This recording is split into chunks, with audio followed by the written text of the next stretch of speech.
Você está assistindo Conheça um pouco mais. Tendo em vista, agora partindo desta premissa, que a Bíblia é farta em nos mostrar que existe um plano eterno, que existe um plano imutável, milimetricamente traçado, repito mais uma vez, vou dar mais um reforçozinho. Veja-se só, aqui ainda em Gênesis 3, nós vamos encontrar uma coisa curiosa. Logo assim que há o pecado, Yahu comparece no Éden e pergunta: Adão, onde estás? Ele vai perguntar: Adão, onde estás? Gênesis 3, 9. Mas é importante nós notarmos que, se em Gênesis 3, 9 nos mostra ele perguntando a Adão onde estás, em Gênesis 3, 21 vai nos mostrar que ele, após o diálogo que ele vai ter com Adão e Eva, ele já tinha nas suas mãos as peles do cordeiro. Ou seja, ele vai perguntar a Adão onde estás, não porque ele não soubesse aonde estava Adão, não porque ele não soubesse o que tinha acontecido, não porque ele tivesse sido surpreendido pelo que aconteceu, mas ele já chega no Éden perguntando a Adão onde estás, mas já com as peles do cordeiro nas mãos, mostrando que o pecado de Adão não o surpreendeu em nada, e mostrando que ele já tinha o remédio preparado para o pecado de Adão antes de Adão pecar, ou seja, o plano imutável dele. Daí porque, se nós não entendermos essas coisas, as pessoas passam a vida lendo e não encontram explicação para textos como, por exemplo, que está em Apocalipse 13, 8, que diz assim. Apocalipse 13, 8 diz: E adorá-la-ão todos os que habitam sobre a terra, aqueles cujos nomes não foram escritos no livro da vida do Cordeiro, que foi morto desde a fundação do mundo. Ora, esse texto, ele está falando que existe o livro da vida do Cordeiro, que neste livro estão escritos todos os nomes de todos aqueles que um dia existiram, que existem e que existirão. Até porque, se nós retroagirmos, se nós formos lá em Apocalipse 5 e lermos os primeiros versículos, nós vamos ver que este livro, ele é imutável também. Este livro está selado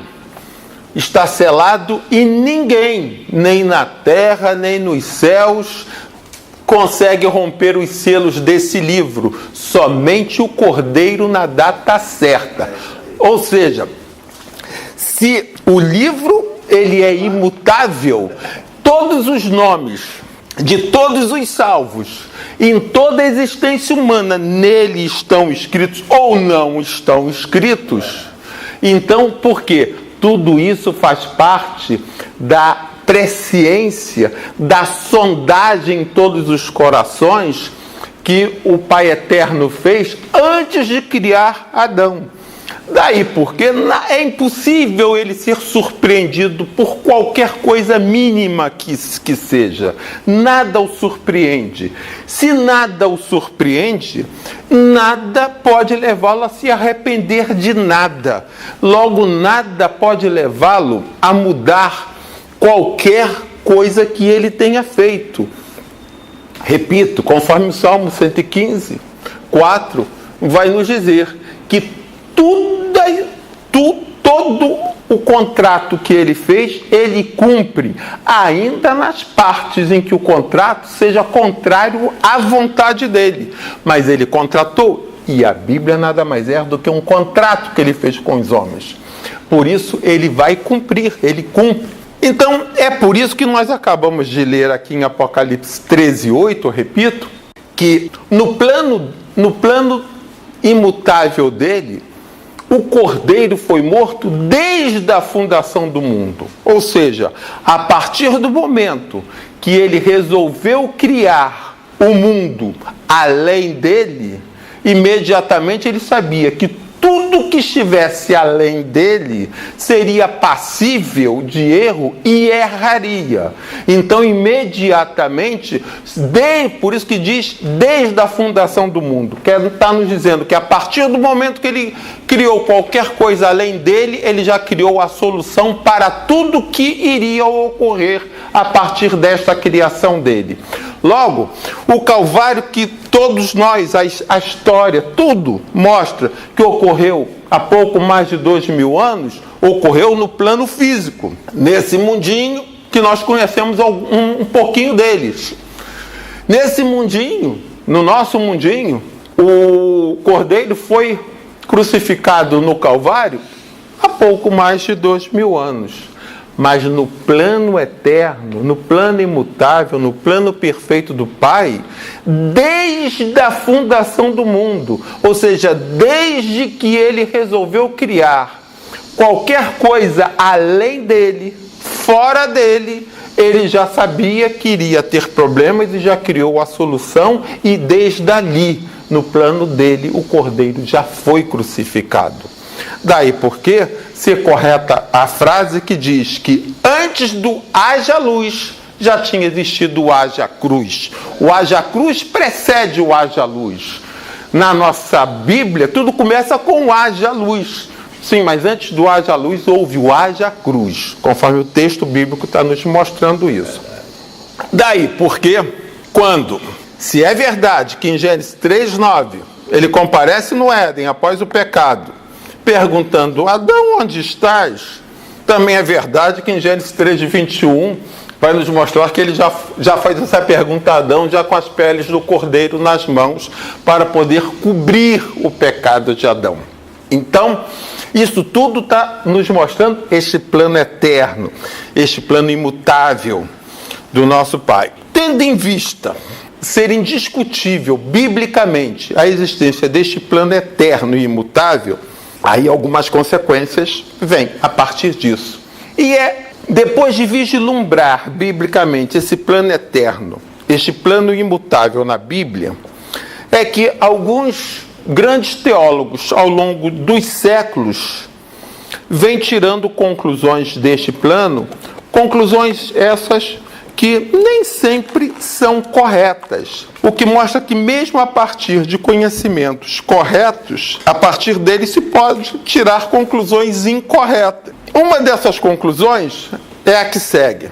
Eles dizem, já que é indiscutível que a Bíblia fala de um plano eterno, de um plano imutável, logo ele não pode ser alterado. Se ele não pode ser alterado, se nada vai mudá-lo, algumas consequências têm que vir, não só no plano da salvação, como também no plano da oração. Então eles dizem, consequentemente, ninguém pode ser salvo por nada que faça ou deixe de fazer.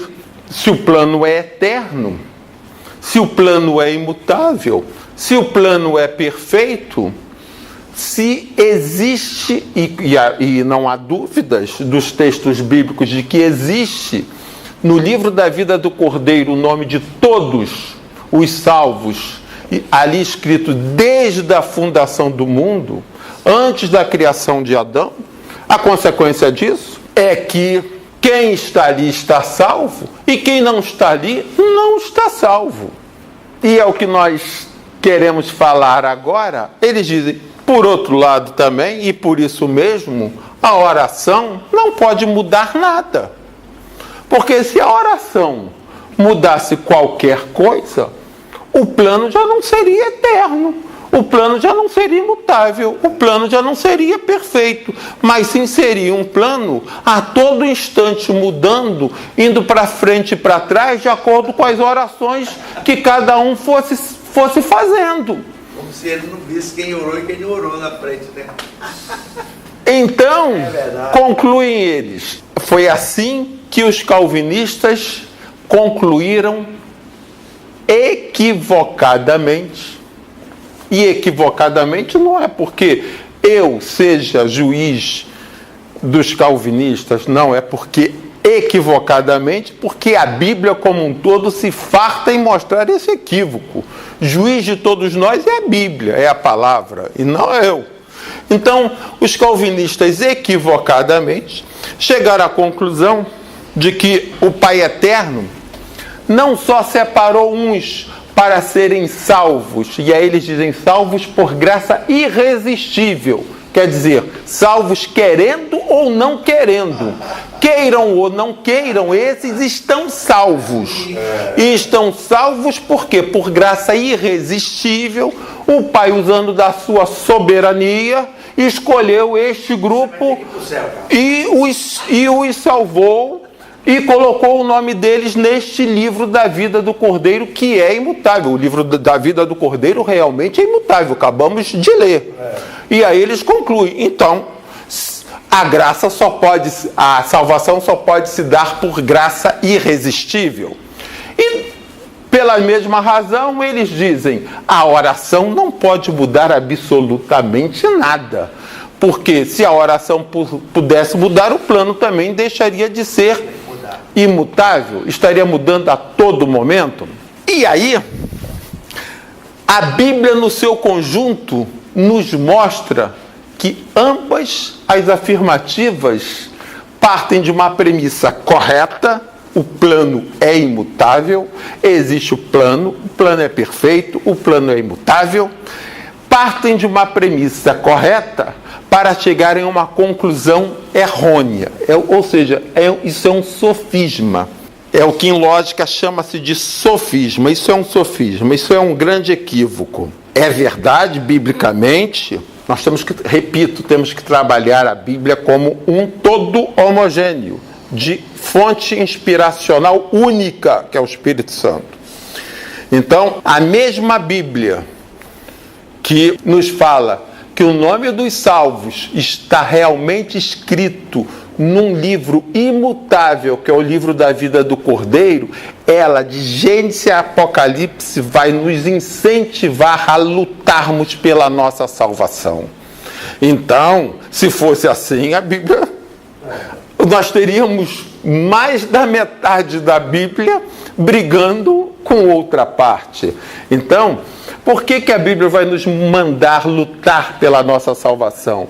Porque o livro da vida do Cordeiro é uma realidade, vai nos mandar lutar pela nossa salvação, porque realmente o nome de todos os salvos foi escrito no livro da vida do Cordeiro, o qual está selado e no qual ninguém mexe, isto é verdade, mas ele foi escrito, o nome dos salvos foi escrito com o nome de todos aqueles que por presciência do Pai, nessa sondagem prévia que ele fez em cada um e em todos os corações, nas minúcias que ele sondou em cada coração, ele viu aqueles corações que um dia iriam verdadeiramente, não de boca, não de lábios, não de aparência, não de títulos, mas ele, ao ver aqueles corações que um dia verdadeiramente iriam se dobrar ao Calvário do Filho dele, iriam comparecer ao Calvário do Filho dele, a esses,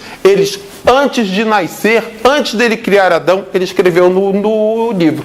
É nesse sentido que o livro é imutável e o livre-arbítrio do homem, conforme a palavra também nos mostra, persiste. Da mesma forma, se dá com a oração. A mesma palavra que nos fala de um plano eterno, de um plano imutável, aonde o Pai Eterno diz, eu não mudo, Malaquias 3,6, o mesmo Pai que nos fala que ainda quando contraria a vontade dele, aquilo que ele contratou ele cumpre, Salmo 15,4, ainda nesses casos, a mesma palavra que assim nos diz, repito eu, ela nos diz, orai sem cessar. Ela vai nos dizer, a oração de um justo pode muito em seus efeitos. Ora, então, para que queria nos mandar orar sem cessar? E afirmar que a oração de um justo pode muito em seus efeitos se a oração nada pudesse mudar. É evidente que a oração de um justo pode mudar e todos aqueles que têm um mínimo de intimidade com o Pai, todos têm uma certeza de quanta coisa em oração já conseguiram mudar nas suas vidas, de ver a mão do Pai mudando. Mas então o plano não é perfeito. Então o plano não é imutável. Não, o plano é perfeito. O plano é imutável. É porque quando o plano foi feito, ele já levou em consideração as sinceras orações que seriam feitas e já elaborou este plano levando em consideração as orações que seriam feitas ou as orações que seriam deixadas de fazer, e com isso as coisas prosseguiriam sem que fossem mudadas. Por isso que a oração pode mudar tudo e elas já foram levadas em consideração dentro de um plano imutável, de um plano perfeito, feito desde a fundação do mundo, antes da criação de Adão. Mudou Ezequias, o exemplo do rei Ezequias?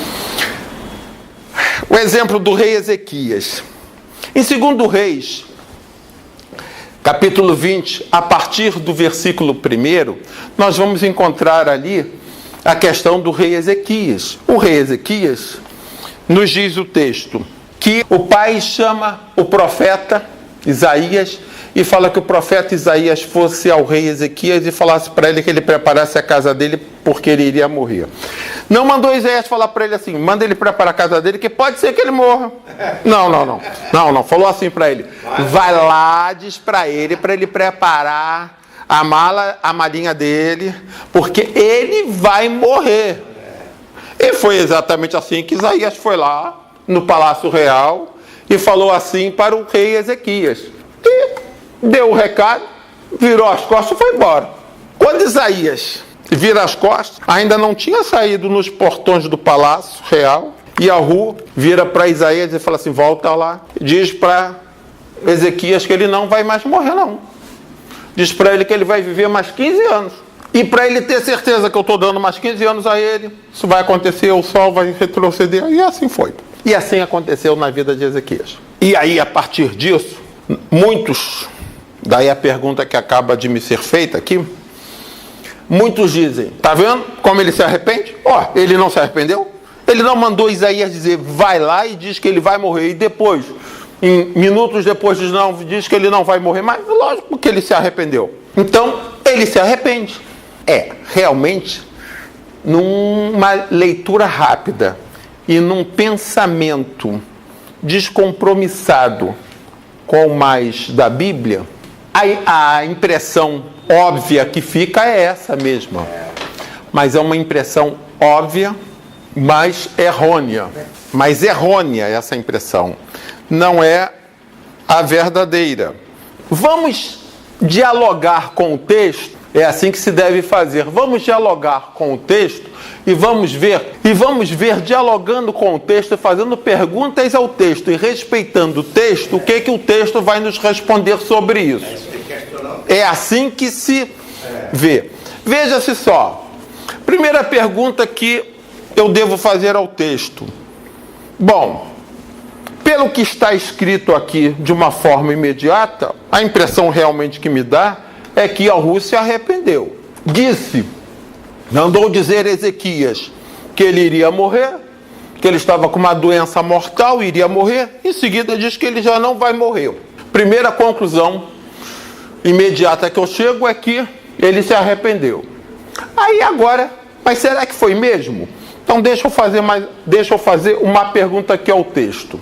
Se é assim, para que ele deslocou Isaías e mandou Isaías ir lá e falar para Ezequias que ele estava com uma doença mortal e queria morrer?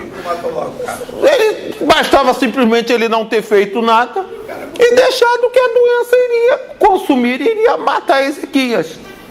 Para que ele transmitiu esse conhecimento ao profeta Isaías e manda o profeta ir lá e falar isso para Isaías? Aí, quando eu faço essa pergunta ao texto, aí o próprio texto realmente não é assim. Não tem lógica isso. Realmente. Porque se fosse da vontade dele que Ezequias morresse, se realmente ele não pretendesse influenciar nessa questão da doença mortal de Ezequias, bastava ele simplesmente não fazer nada. Bastava ele ficar quieto.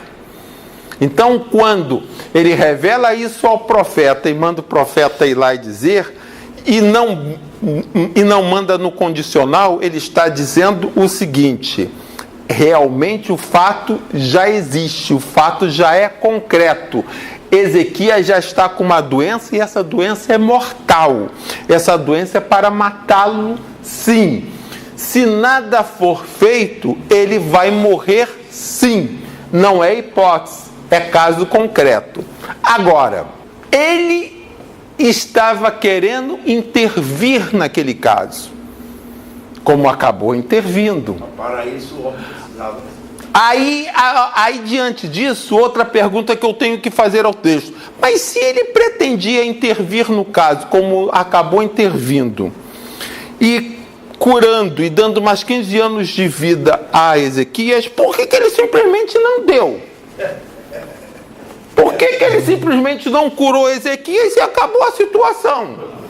Aí, o próprio texto está nos respondendo. É porque existia alguma coisa que ele, sendo Deus dos impossíveis, não poderia fazer sem que alguma coisa fosse feita por Ezequias. O que Ezequias fez, segundo o texto bíblico, quando Isaías sai de lá, que fez com que nessa saída até o portão, Yahu mandasse que Isaías retornasse para dizer que estava dando mais 15 anos de vida a ele. O texto nos diz: o sincero arrependimento de Ezequias, que botou a cara dele no pó, se arrependeu, pediu perdão e orou. Ou seja, o que o texto está nos dizendo? Que se Ezequias não orasse, ele ia morrer. Ia acontecer o que estava pronto, já estava sacramentado na vida dele. Ou seja, Isaías só volta porque houve um sincero arrependimento no coração de Ezequias, e assim Ezequias se arrependeu. Não foi Yahu quem se arrependeu.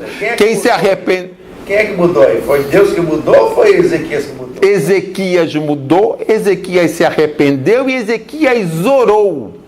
Então, diante da oração sincera de Ezequias, a situação mudou. Foi isso que mudou. Então, nós estamos vendo que, ao mesmo tempo que a Bíblia nos fala de um plano perfeito e imutável, ela vai nos dizer que a oração de um justo pode muito em seus efeitos. E se Ezequias não tivesse orado, ele iria morrer. E aí, o plano perfeito e imutável de Yahu seria outro, não contando com uma sobrevida de Ezequias. Então, o plano perfeito e imutável de Yahu foi elaborado do jeito que foi, contando com mais 15 anos de Ezequias, porque desde a fundação do mundo ele sondou o coração de Ezequias, viu a sinceridade do arrependimento e da oração de Ezequias naquele momento, e por isso ele já elaborou o plano assim, e por isso ele já mandou o profeta Isaías ir lá dar este aviso a Ezequias. Então, nós vemos que a perfeita e harmônica coexistência bíblica entre um plano perfeito e imutável e a necessidade de oração. A perfeita coexistência e harmonia entre um plano perfeito de Yahu e a necessidade de constantemente cada um velar, cada um guardar o seu coração para que seja firme a sua salvação. Há necessidade de que cada um zele de forma constante, ininterrupta, pelo seu coração, para que só assim ele possa ter certeza que o nome dele está escrito no livro da vida do Cordeiro, que foi escrito desde a fundação do mundo. Então não são coisas antagônicas, conforme muitos colocaram, conforme muitos escreveram ao longo dos séculos. Você está assistindo Conheça um pouco mais.